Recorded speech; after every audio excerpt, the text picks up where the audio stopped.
Buenos días a todos, bienvenidos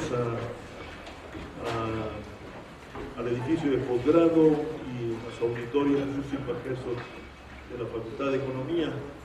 Vamos a dar inicio a los trabajos de este Diálogo Nacional para un México Social que busca ser la tercera edición, la cuarta edición de un proyecto que desde el Seminario Universitario de la Cuestión Social lanzamos hace unos años en una primera reunión en la antigua Escuela de Medicina de la UNAM allá en Santo Domingo, y que tiene como objeto principal construir una plataforma de reflexión sobre el tema social contemporáneo de nuestro país, y al mismo tiempo hacer una convocatoria, yo le llamo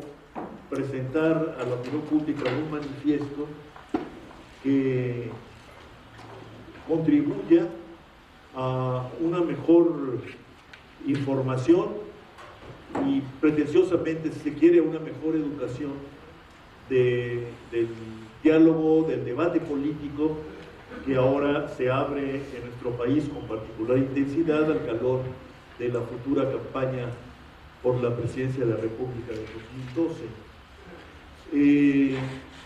Todos sabemos y lo decimos,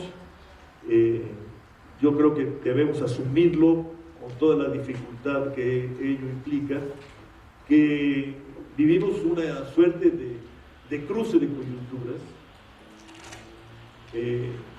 que resulta en una exigencia mayor sobre los trabajos de esta naturaleza, los trabajos que buscan reflexionar sobre la cuestión social y producir propuestas de política o alternativas estratégicas, que esa es la pretensión originaria y permanente de nuestro Seminario Universitario de la Cuestión Social.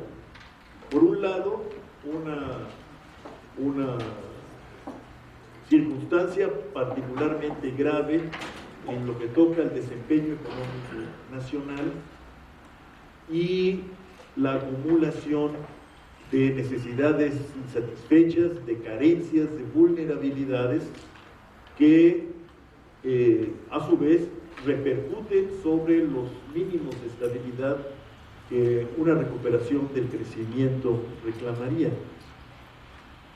En este cruce de caminos se va a dar el debate político constitucional que reclama intereses y pasiones cada 6 años en nuestro país. Al mismo tiempo, hemos tenido que atestiguar que, contrariamente a lo que muchos llegamos a pensar incluso hace unos pocos meses, la gran crisis o la gran recesión, como se dio a llamarse, que tuvo como epicentro los Estados Unidos en 2008-2009, no dio lugar a una recuperación sostenida, ni mucho menos a una recuperación compartida por todas las economías que forman el sistema internacional, sino de maneras que quizás podríamos llamar inéditas, otros estudiosos dirán que no, pero de maneras sí sorprendentes.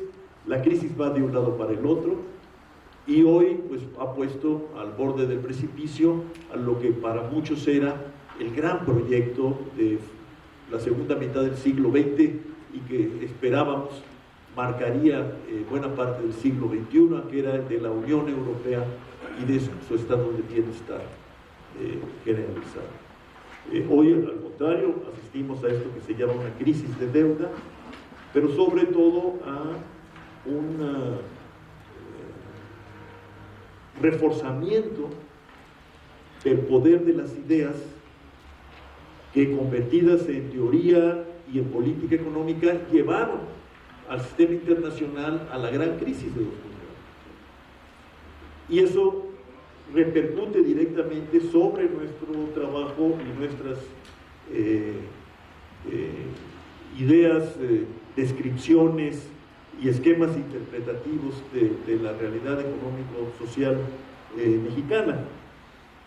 No podemos hacernos a un lado de esta especie de, si no renacimiento, esta capacidad de duración del cuerpo de ideas que dieron lugar en nuestra región, particularmente a lo que se dio a llamar el Consenso de Washington, pero a nivel del mundo a la financiarización de las economías y a la consolidación de una forma de dominio articulada por la alta finanza internacional. Ese es el panorama dentro del cual vamos a iniciar modestamente estos trabajos que querríamos desembocaran, aparte de un mejor y mayor conocimiento para todos, en una toma de posición por parte de los asistentes a esta reunión en torno a la cuestión social mexicana y lo que pensamos que debe constituir el contexto o el marco de referencia para una discusión sobre una política social que estamos convencidos debe ser revisada y debe ser modificada en sus aspectos sustanciales, con el propósito de avanzar hacia un nuevo régimen económico-social que se caracterice por contar con un Estado efectivamente comprometido jurídica, política y financieramente con la protección de los derechos sociales, la garantía de su cumplimiento, lo que daría lugar a un sistema universal de protección social. Eso es lo que quisiéramos extraer de nuestras discusiones en estos 3 días de trabajo. Me da mucho gusto que nos acompañen esta mañana la doctora Estela Morales, quien es la coordinadora de Humanidades de nuestra Universidad Nacional, el doctor Fernando Castañeda, director de la Facultad de Ciencias Políticas y Sociales, la doctora Verónica Villarrespe, directora del Instituto de Investigaciones Económicas, y el doctor Leonardo Lomelí, director de nuestra Facultad de Economía de la UNAM. Tocará iniciar nuestros trabajos al maestro David Ibarra, doctor honoris causa de nuestra institución y presidente de Economía UNAM, a quien le hemos pedido que para despegar, vamos a decirlo así, nos presentara una conferencia reflexionando sobre el futuro del bienestar y o del estado de bienestar. Vamos a ver qué nos dice a este respecto. Maestro, de nuevo, como siempre, muchas gracias. Quisiera informarles a ustedes que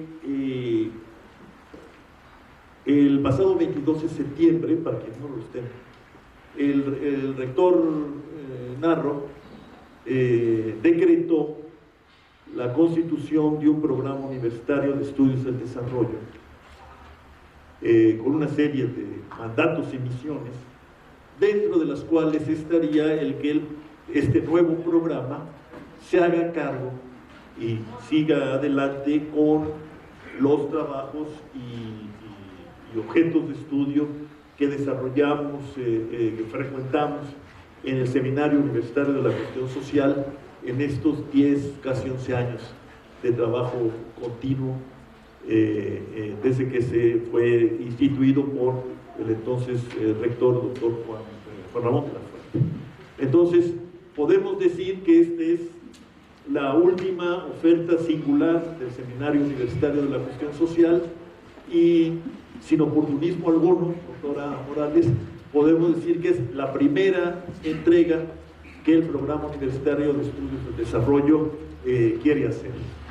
Yo le agradezco mucho a Estela que nos acompañe y sobre todo la manera tan generosa como nos apoyó para dar el salto del seminario al programa. Para terminar, quiero agradecer, dar cuenta de que el Colegio de Sonora está conectado con los trabajos del seminario vía videoconferencia y además, como ya lo hemos estado haciendo desde hace meses, está abierta la conexión por internet a través de la cual pues se comunican con nuestro seminario diferentes instituciones académicas y de investigación del área metropolitana y del país, a nuestros amigos sonorenses y a los que además estén acompañándonos en esta incursión sobre el tema, pues muchas gracias y bienvenidos. Pues dicho esto, creo que podemos decir que iniciamos nuestros trabajos con la conferencia del maestro David Ibarra. Muchas gracias a todos, buenos días y bueno, pues buen viaje.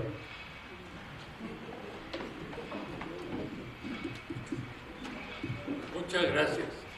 ¿Se oye bien? Bueno, muchas gracias a todos ustedes por venir a esta hora de la madrugada a la Universidad Nacional Autónoma de México. Egregios representantes aquí y a Rolando Cortera, que siempre ha sido el alma de este diálogo sobre seguridad social en México, que ahora se nos transforma para bien. Bueno, yo les quiero decir en esta charla algo que he venido pensando, que quizás resulte un poco atrevido, pero que de otra manera no tengo otra forma de darle digestión para mí mismo. Yo creo que a raíz de los graves trastornos sociales causados por la revolución industrial de los siglos XVIII y XIX, el gran acomodo consistió en reinsertar, un poco subordinando, pero no del todo, a la economía dentro de la sociedad, subordinando la economía a la sociedad. ¿Mediante qué? La edificación de los estados benefactores, de la política social, de las instituciones corporativistas y de las políticas implantadas desde el sector público. Se trataba simultáneamente de sostener el liberalismo económico y de aliviar la situación de los campesinos desplazados de sus tierras y llevados a las fábricas sin mayor protección ni derechos. Se trataba entonces de una especie de híbrido entre el liberalismo económico y un barrunto de socialismo. Este arreglo suponía el juego de tres actores relevantes: los trabajadores y empleados de un lado, los empresarios y empleadores del otro, así como de estados nacionales reguladoras que aseguraban la paz política, equilibrando las fuerzas de los dos primeros y humanizando hasta cierto punto el juego de las fuerzas del mercado. Pero en esto, como es natural, siempre juegan una multitud de factores históricos. La secuela de la crisis financiera de 1890, que pone en crisis mucho del capitalismo, el ascenso del socialismo con la Revolución Rusa y su ideología rival al capitalismo, mucho entre todos contribuyeron a convencer en la necesidad de edificar los estados benefactores de Europa. Y luego, la gran debacle económica de los años 30, la planeación de la producción desde el Estado de la Segunda Guerra Mundial y la Guerra Fría, abrieron las compuertas a la macroeconomía centralizada del keynesianismo y al poder de los trabajadores, manifiestos en el ascenso de la política social, en tanto instrumento de la paz ciudadana y de contención también al comunismo. El meollo del acuerdo consistió en abrir las puertas de la seguridad social y conceder beneficios crecientes estatales y privados a la mano de obra a cambio de su inserción obligada en el mercado de trabajo, de aceptar la disciplina de las empresas y de comprometer lealtad a las mismas. De ese modo, se aliviaron, pero sin erradicar, los sesgos polarizadores del mercado. Y al efecto, poco a poco, se forjaron instituciones protectoras, los sindicatos, la negociación colectiva, la legislación laboral, que se desdoblaron en protección social financiada con contribuciones bipartitas o tripartitas, no con impuestos generales. Aquí hay una gran diferencia que veremos después. Otras exigencias institucionales al buen funcionamiento del consenso descrito podrían resumirse como sigue. Las políticas nacionales suponían estados autónomos o con un grado aceptable de autonomía, comprometidos con el objetivo medular del empleo, sin mayor restricción externa. La fuente principal de la demanda laboral residía en las manufacturas y los trabajadores se concentraban en las plantas industriales, no como ocurre hoy en día, que están en los servicios o están en trabajos por cuenta propia. La División Internacional de Trabajo consistía esencialmente en la especialización manufacturera del primer mundo y la producción de materias primas de los países en desarrollo. En el ámbito de las empresas, el poder descansaba en administradores interesados en ampliar la producción y la formación de capital, dejando a los sectores financieros la tarea subordinada de facilitar esos cometidos. El poder en el sector empresarial estaba ubicado de una manera radicalmente distinta a lo que ocurre hoy en día. Las familias constituyen uno de los principales bastiones de la protección social. El empleo se concebía fundamentalmente como masculino, quedando las mujeres sin remuneración a cargo de los hogares. En los sistemas de pensiones predominaba el derecho a recibir beneficios definidos sobre el sistema más actual de aportes definidos de los trabajadores, de ahorro forzado de los trabajadores. Bueno, todos estos arreglos hacían funcionar el consenso,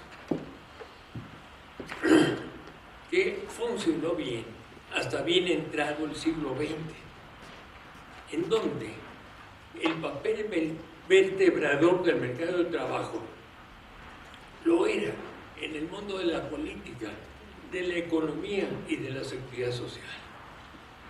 Pero después, la globalización y la ideología neoliberal alteraron radicalmente las instituciones y el funcionamiento del mercado de trabajo hasta ser inoperantes los consensos políticos anteriores y ubicarlos entonces en un mundo incierto, en el mundo incierto de la actualidad.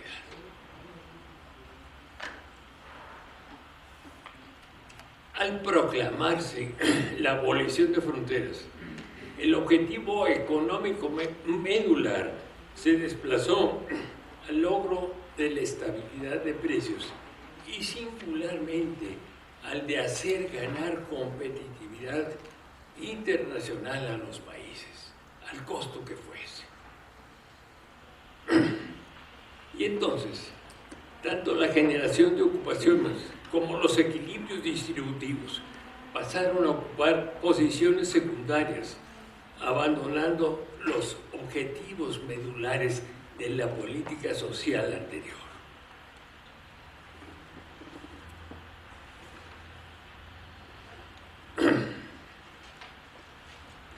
Las políticas de empleo en los países industrializados o las de incorporación de los grupos marginados a la economía en las naciones en desarrollo debieron descontinuarse con erosión de la influencia de sindicatos y trabajadores en la vida política de los países. El equilibrio del mercado de trabajo dejó de constituir preocupación obligada en el manejo macroeconómico, teórico y práctico. En este último terreno, los gobiernos admitieron desajustes graves, hasta crónicos, mientras cuidaban escrupulosamente los equilibrios presupuestarios de la balanza de pagos o de los precios. Y en el mismo sentido, influye el derrumbe del imperio soviético al suprimir la contienda ideológica entre socialismo y capitalismo. Y entonces, las políticas económicas y las políticas políticas se cierran. Las pinzas de la política económica y de la política política se cierran para empobrecer la acción social de los gobiernos occidentales. Y transformaciones de profundidad análoga ocurren, como dije, en el gobierno de las empresas, sobre todo en el gobierno de las grandes corporaciones. El poder de los administradores poco a poco cede poder a instituciones y fondos financieros más interesados en elevar el valor de corto plazo de las acciones en las bolsas o en repartir dividendos que en favorecer la reinversión, la productividad y el empleo. Como consecuencia, la transferencia de poder del Estado equilibrador a los mercados utilitarios da origen a desbalances en las fuerzas sociales. De allí el repliegue casi universal de los alcances de las garantías sociales y de los estados benefactores. Y la prueba irrefutable de este fenómeno, se encuentra no tanto en los factores tecnológicos, presupuestarios o en el acotamiento de los derechos sociales que frecuentemente se aducen, sino en algo que me parece a mí irrefutable, en el ascenso inmisericordia disciplinario de la desocupación o de la informalidad en el grueso de los países desarrollados o en los países en desarrollo.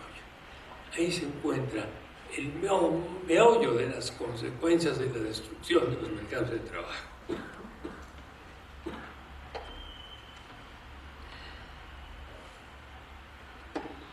Pero las tendencias esbozadas no ocurrieron por casualidad, obedecieron al impacto de innumerables cambios en políticas y en circunstancias. En primer lugar, destaca la dificultad de implantar políticas keynesianas de sostenimiento de la demanda nacional frente a las inevitables filtraciones al exterior creadas por la supresión de las barreras al comercio y al movimiento de capitales. Hay aquí una cesión de soberanía inevitable a los imperativos de la globalización, sobre todo de los estados más adictos, en nuestro caso iberoamericano, al consenso de Washington, o en el caso de Europa, en los países periféricos respecto a Alemania y Francia. A su vez, la División Internacional del Trabajo cambió medularmente. La industria y la exportación se desplaza masivamente a ciertas zonas periféricas, tipificando una declinación en los viejos centros del poder mundial.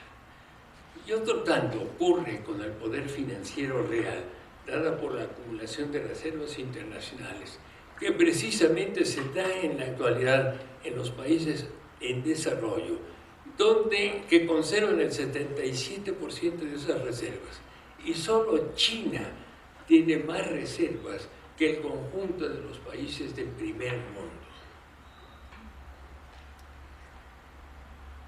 Entonces, el mercado de trabajo asume connotaciones, que no regulaciones, connotaciones globales.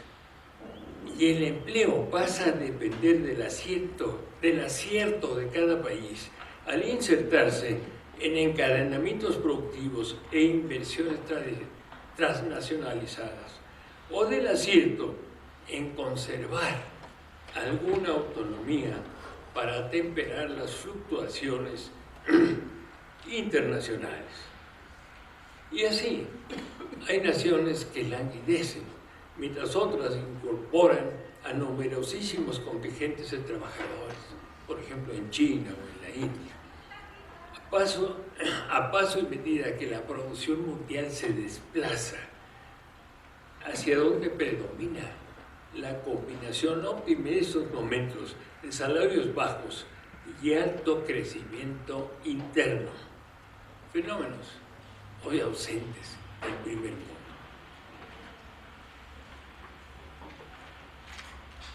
En Europa el mercado de trabajo se segmenta, conserva trabajosamente privilegios a los trabajadores amparados por el viejo Estado benefactor, mientras relega a los jóvenes y descuida el desempleo, que al hacerse crónico absorbe fracciones importantes de la mano de obra.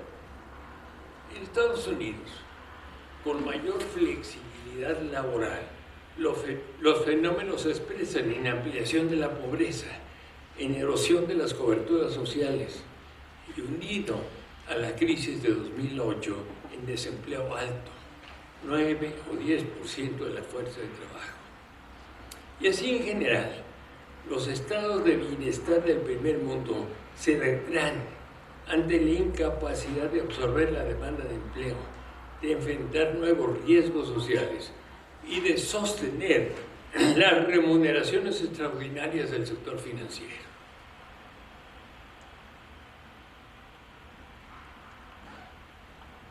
El regreso a la especialización en la venta de materias primas, acompañada de alguna desindustrialización y del mal holandés en los países más prósperos, marcan el desarrollo latinoamericano reciente.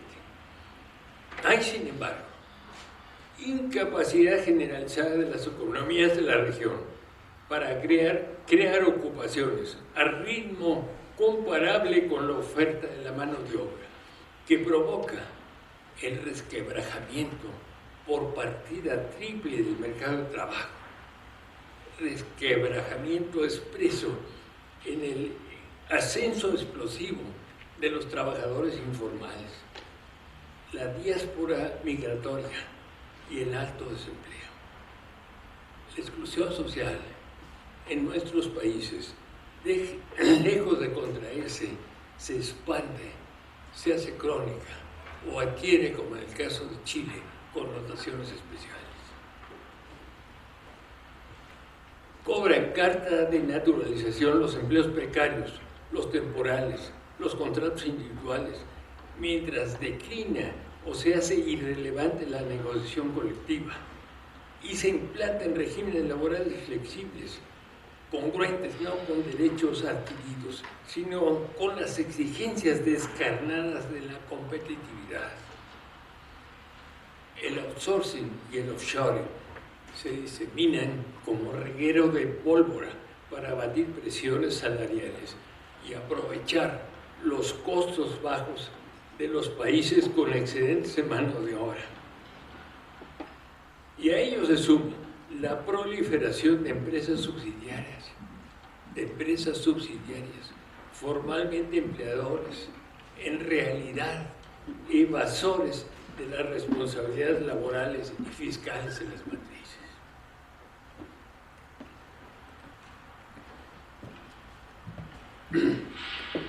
Y si eso no fuera bastante, el paradigma económico todavía en boga lleva a desgravar en casi todas las latitudes los impuestos directos a las corporaciones y aún a las personas, en medio de crisis que comprimen el gasto social, forzando más y más a la focalización de las erogaciones públicas.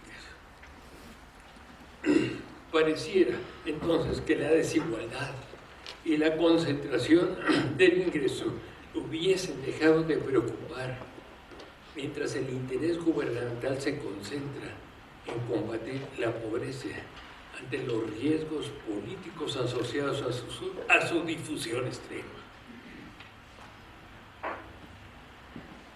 Hoy por hoy, la hondura lacerante de desigualdades distributivas hace que programas de combate a la pobreza como Progreso de Oportunidades no debieran ni pueden políticamente descontinuarse. Sin embargo, ello no borra su carácter de medicina de emergencia ni justifica situarlos en el centro de las prelaciones de la política social. También el fenómeno universal de la privatización de las empresas y servicios públicos restó dimensiones e incluso liderazgos salariales equilibradores al mercado de trabajo.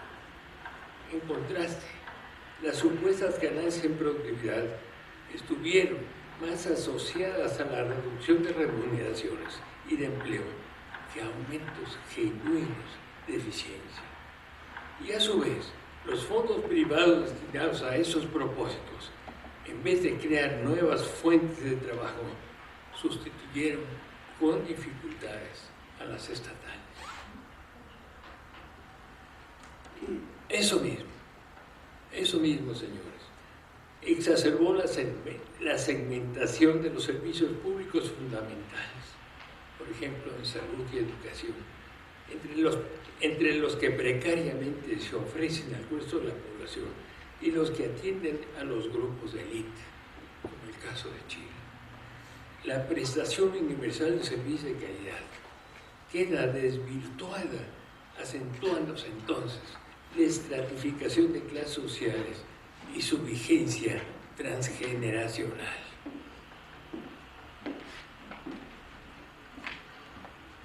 Las transformaciones socioeconómicas, demográficas y la propia crisis crean nuevas demandas sociales, multiplicando las obligaciones de los estados y las tensiones presupuestarias. Eso explica, sin justificar, la adopción de medidas adversas al empleo, como son las jubilaciones anticipadas y el acrecentamiento de la tributación al trabajo, o los cambios en los sistemas de pensiones. Aparecen nuevos riesgos y requerimientos insatisfechos de grupos frecuentemente subrepresentados políticamente, que cinden a la sociedad y a las clases medias. Destacan, entre ellos, la desocupación infantil, que ya se transforma en problema de dimensión mundial, pero también están los que plantean los grupos marginados, las madres solteras, el trabajo de las mujeres, de los migrantes o la discriminación étnica. En particular, el ascenso de los divorcios, la incorporación de la mujer al trabajo, la feminización de la educación, cambian para bien, sin duda para bien, la estructura de las familias, pero acentúan paradójicamente las deficiencias estructurales de los mercados laborales. Y en el mismo sentido influye el cambio tecnológico a reducir las necesidades de mano de obra por unidad de producción o alterar las estructuras distributivas a favor de los trabajadores mejor educados.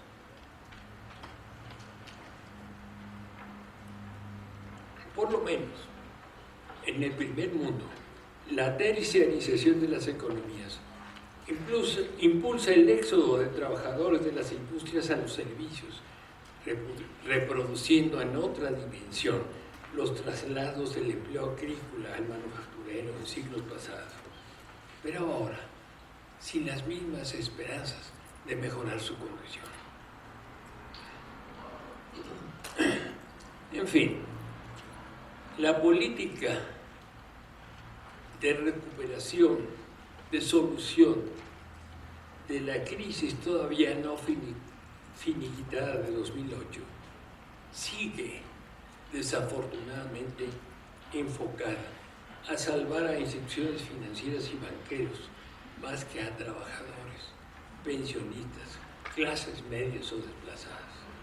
En esas condiciones, no es de extrañar que la política social no encuentre todavía las fórmulas de contrarrestar los daños sociales aparejados a la caída y luego a la intensa volatilidad de los mercados financieros globales.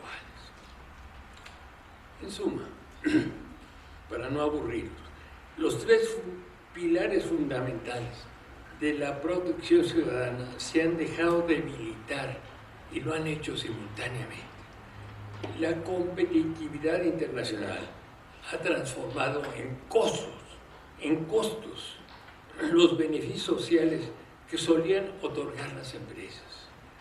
Al volcarse las políticas gubernamentales a favor de los mercados y las finanzas globalizadas, el mal menor ha consistido en permitir la erosión de las políticas sociales, aduciendo razones ideológicas o económico-presupuestarias. Las familias, a su vez, frente al acoso del desempleo, la informalidad o los efectos desintegradores de los cambios económicos o demográficos, dejan de constituir el refugio de última instancia de la protección social y de los consumos internos, los tres pilares semiderruidos, y por eso tenemos todavía un problema que no acabamos de definir cómo se encara.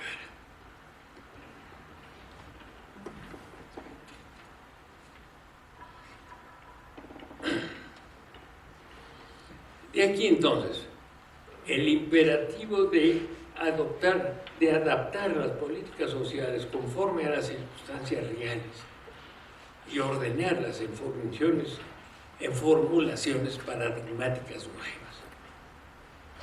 Quiera o no, la debilidad de los mercados de trabajo debilita la influencia de grandes segmentos de la población y es causa de innumerables desequilibrios sociales. Y esta política, la política social, ha dado en diseñarse en negociaciones supraestatales o entre estados y actores privilegiados, segregando a los grupos más necesitados y numerosos. Es el caso de Europa. Avanza la concentración del ingreso, mientras se estanca o deterioran o se hacen inseguras las remuneraciones a la mano de obra. Proporciones abrumadoras de los trabajadores se ubican fuera de los mercados de trabajo y consecuentemente de la protección de las leyes laborales. La membresía sindical se estanca o se derrumba, mientras dominan los intereses de los grandes consorcios empresariales. Y entonces, la protesta social, casi desprovista de causas institucionales, apenas encuentra expresión en los movimientos de los llamados indignados, que surgen casi espontáneamente en las más diversas localizaciones, pero que expresan lo mismo, el descontento de los gruesos de la población con las políticas actuales. En consecuencia, el remozamiento de los mercados de trabajo como centro integrador de la política, de las garantías sociales y distributivas, parece, hoy por hoy, en una tarea casi inalcanzable. En efecto, ello implicaría regular y en el extremo detener la marcha de la globalización, o bien crear una especie de estado equilibrador de alcance universal. De otra suerte, el riesgo de la repetición de la crisis sería inevitable y en el mejor de los casos, la corrección final de los desequilibrios habría que llevarnos a esperar que el desarrollo torne cara o escasa la mano de obra excedente, por ejemplo en China o en la India, que culmine la incorporación femenina a los mercados de trabajo, que se deshagan los agudos desequilibrios económicos entre naciones, que las élites acepten alguna redistribución de sus privilegios, cosas ciertamente difíciles. Sin embargo, llevado este problema al caso de México, la situación es verdaderamente angustiosa y por tanto apremia ante la inocultable quiebra del mercado de trabajo mexicano y de lo pausado de los cambios favorables del entorno internacional, hacer cosas. Déjenme caracterizar la situación de México. Se dice que en España la desocupación absorbe el 20% de la fuerza de trabajo. La situación de México no es mejor. Aquí tenemos desocupación abierta del 5%, pero tenemos una informalidad que absorbe, según las cuentas de la OIT, al 60% de la fuerza de trabajo. Los derechohabientes de los regímenes de seguridad social no protegen a más del 40% de la población. La mitad de los habitantes de este país son pobres, principalmente por falta de trabajo. No se ha instituido seguro de desempleo y el grueso de la población vieja, más del 70%, carece de pensiones. En los Estados Unidos viven alrededor de 10 millones de mexicanos indocumentados. 7 millones de jóvenes no estudian ni trabajan. La privatización del sistema de pensiones transfiere los riesgos del mercado, de los mercados financieros volátiles a las familias y reduce las pensiones en la medida que Afores y Ciafores tienen ganancias y cargan comisiones. Los nuevos riesgos creados por el cambio demográfico y la volatilidad de los mercados casi no encuentran respuesta en las fórmulas nuevas de protección social. Jóvenes y viejos carecen casi por entero de representación política colectiva. El vacío en el cuidado de los hogares, creado por la incorporación de la mujer al mercado de trabajo, no se ha llenado con la organización de servicios sociales ad hoc.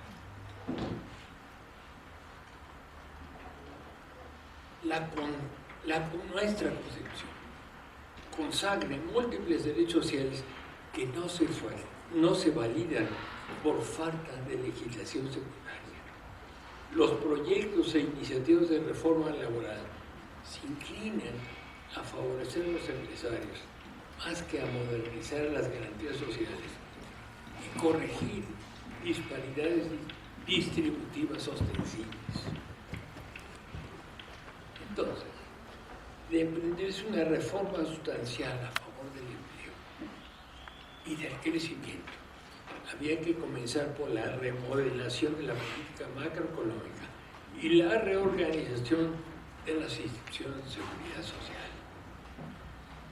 En cuanto a lo primero, habría de recuperarse la primacía del empleo y la implantación de políticas decididamente contracíclicas.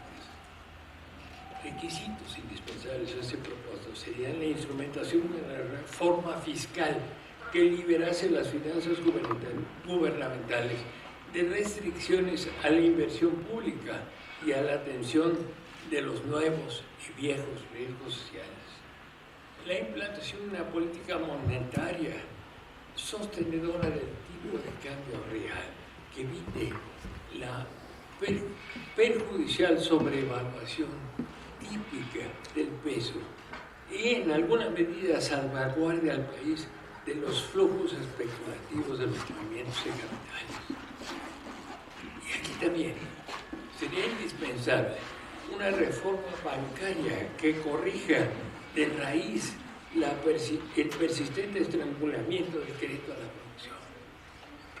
El crédito a la producción, el crédito de la banca privada de desarrollo al sector productivo nacional ha caído en términos reales 50% de compararse 1955 con 2008. De su lado, la remodelación de las instituciones de protección social obligaría a ofrecer derechos uniformes a la población beneficiaria. Hoy por hoy, prevalece multiplicidad de instituciones que ofrecen servicios dispares, duplican costos y burocracia y compiten por los escasos recursos federales o estatales. El Seguro Popular hizo un intento hacia la universalización de los accesos a los servicios de salud y por eso habría que felicitarse, pero padece de connotaciones populistas y su funcionamiento depende de instalaciones, recursos de otras instituciones, a la par de absorber recursos presupuestarios que se les restan, acentuando entonces duplicaciones del gasto y retrasando la mejora ordenada y unificadora de los servicios.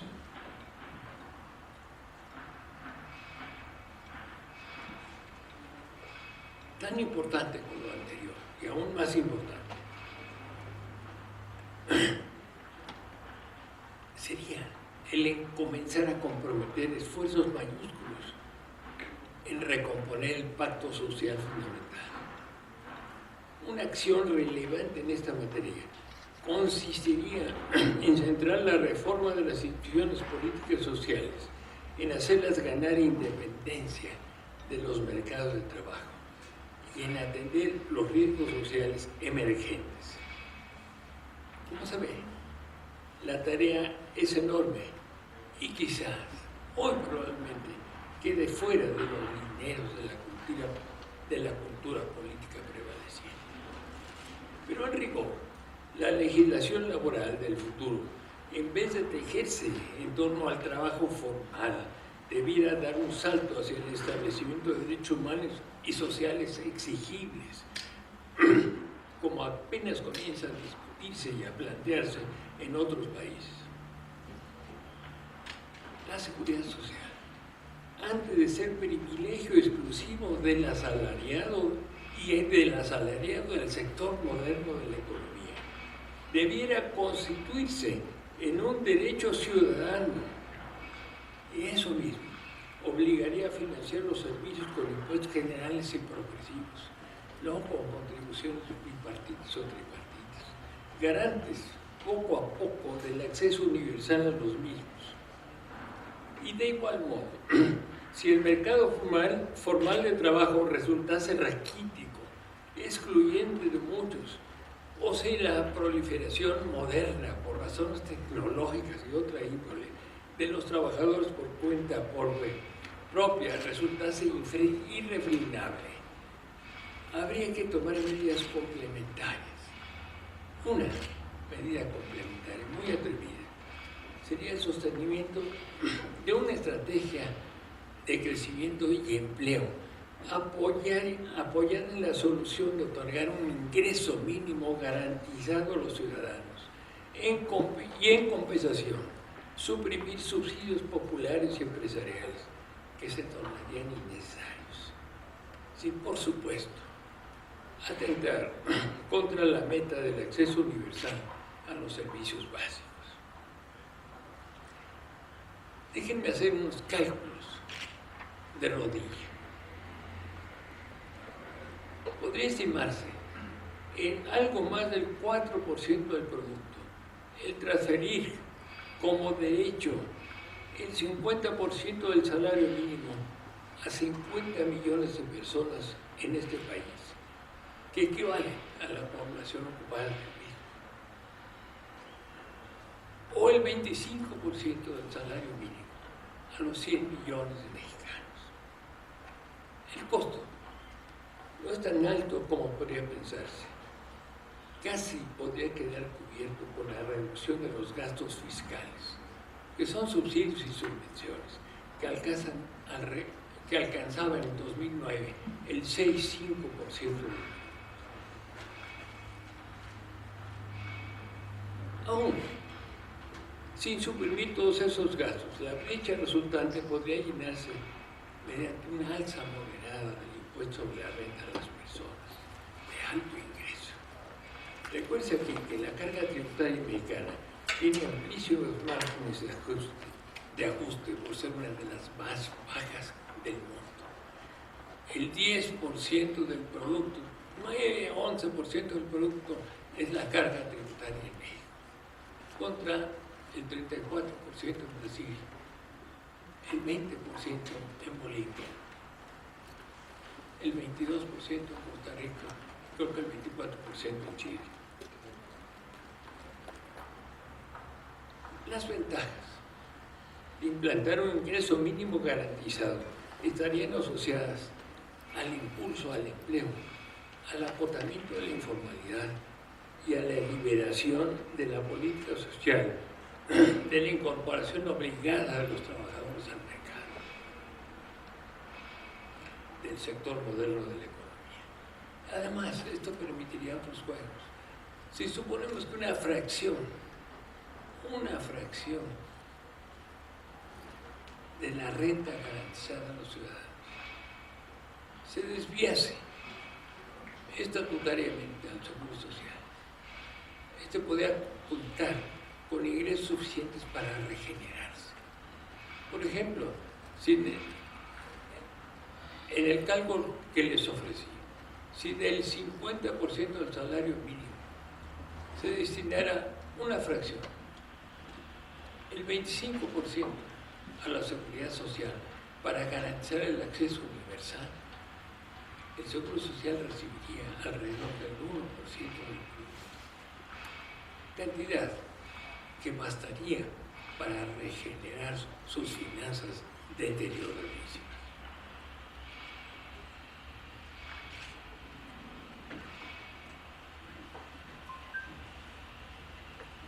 Por último, el régimen de renta básica mínima atenuaría los efectos de la presente volatilidad económica, que con frecuencia interrumpe el empleo e ingreso de los trabajadores, que dificulta su acceso expedito a los servicios sociales vigentes y que luego erosiona o hace desaparecer los derechos pensionarios. Todo ello redundaría en respaldar la integración y solidaridad sociales internas, debilitadas en exceso por el individualismo económico.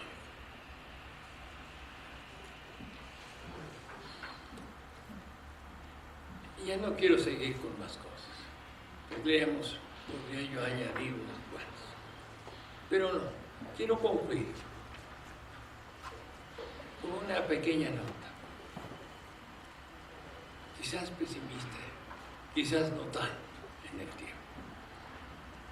No me parece próxima la maduración política que daría impulso a muchas de las transformaciones que he mencionado.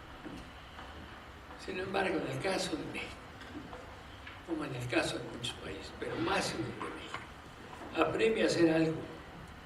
De otra suerte, nuestra pasividad nos condenaría a vivir en un mundo desigual, inseguro, estancado, aferrados a la esperanza remota de que la recomposición de los paradigmas universales algún día subordine lo económico a las exigencias democráticas de las poblaciones, atempere las exigencias de las élites financieras y conjure el arrinconamiento consecuente de las políticas sociales.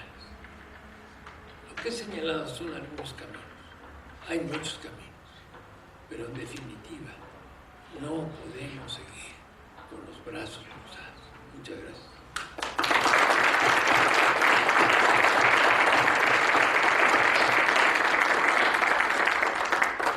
Muchas gracias, maestro Ibarra. Precisamente los temas que vamos a abordar de inmediato seguramente recibirán sus elaboraciones y planteamientos y contribuirán a avanzar en esta superación del pesimismo razonado del que nos habla ahora. Los dos temas que siguen son en este momento un nuevo modelo de estado de bienestar para el siglo XXI, que será abordado por el doctor Enrique Valencia de la Universidad de Guadalajara, por la maestra Clara Husisman de ICIDE Social y por Fernando Cortés del Colegio de México, bajo la presidencia del doctor Castañeda y en la medida que esto sea posible, enriquecido por mis comentarios. Entonces, si les parece, le despedimos al maestro Ibarra y a nuestros acompañantes en esta mesa inaugural y empezamos.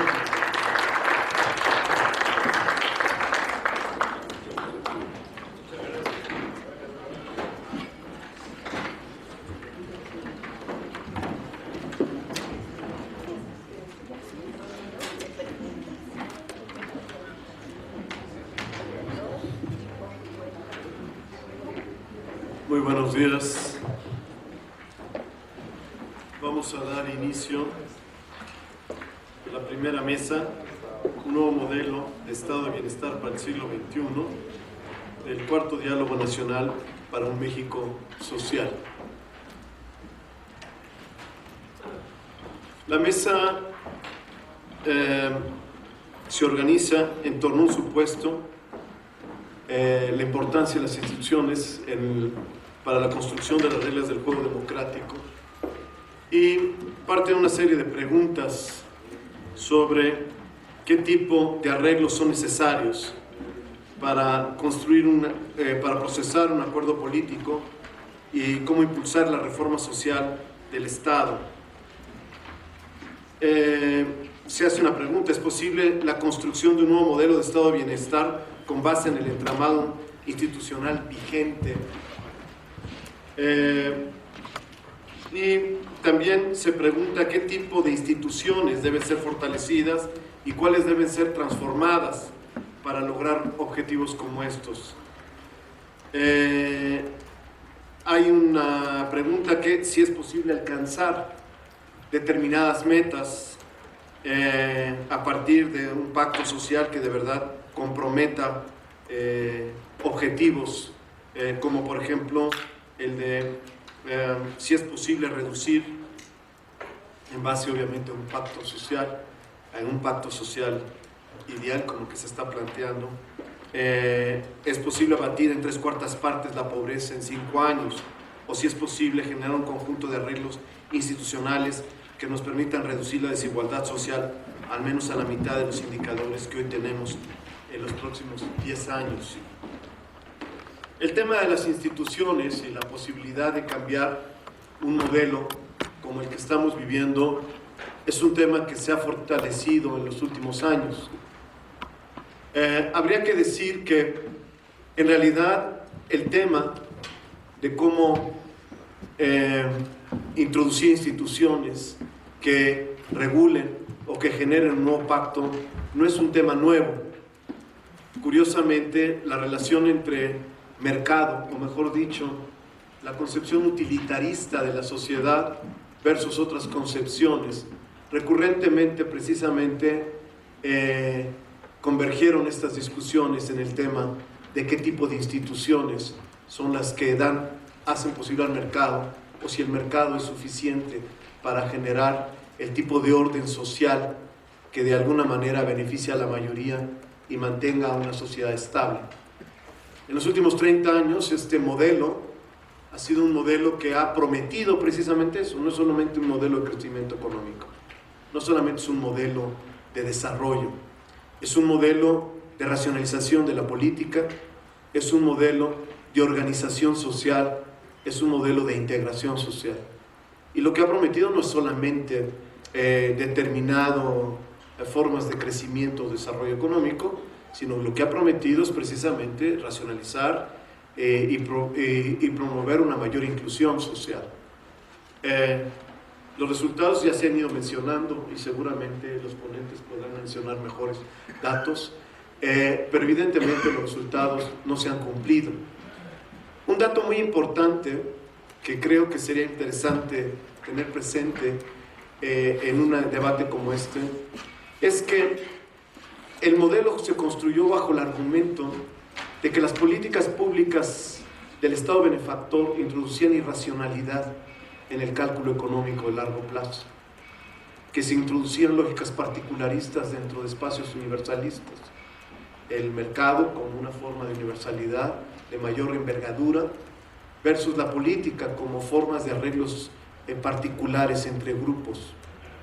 Así es como se explicó la corrupción de los sindicatos, el sobreendeudamiento y muchos otros fenómenos de la década de los 70 que por lo demás todavía subsisten. Sigue habiendo el sobreendeudamiento, sigue habiendo la corrupción de sindicatos y sigue habiendo el particularismo de los arreglos institucionales y políticos. Pero eso es lo que prometió el modelo. Evidentemente, como lo estoy diciendo, ese modelo no funcionó. Sigue habiendo arreglos particulares, se sigue defendiendo a grupos específicos en todas partes del mundo, se sigue protegiendo intereses particulares y sin embargo, además, el modelo no cumplió con esto.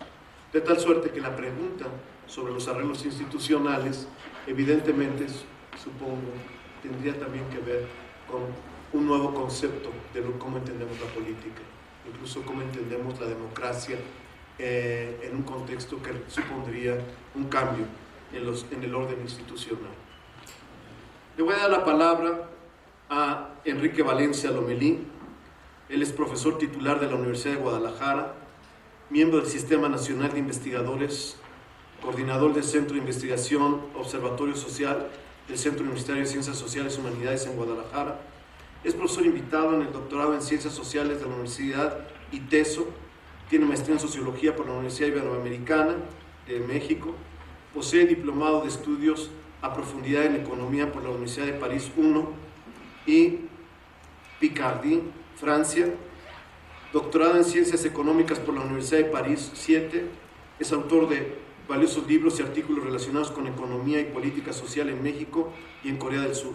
Ha sido consultor de varios organismos internacionales, BIDINDES, UNESCO, UNICEF y el Perú. Profesor invitado en universidades mexicanas, francesas y coreanas. Por favor.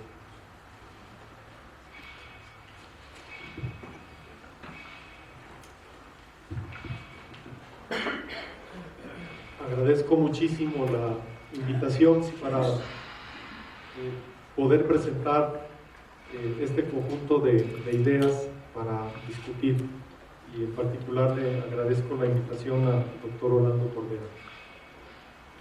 Bueno, mi interés en esta ocasión es discutir el desde dónde nos estamos planteando la posibilidad de un nuevo modelo de estado de bienestar. Entonces, ese es mi punto de partida. Más voy a insistir en el dónde estamos pisando que en el hacia dónde podemos ir. Pero me parece que es muy importante también tomar en cuenta este tipo de preguntas. Generalmente, cuando discutimos sobre el estado de bienestar, hablamos de él como la institucionalidad social para enfrentar un conjunto de riesgos sociales. Entre otros,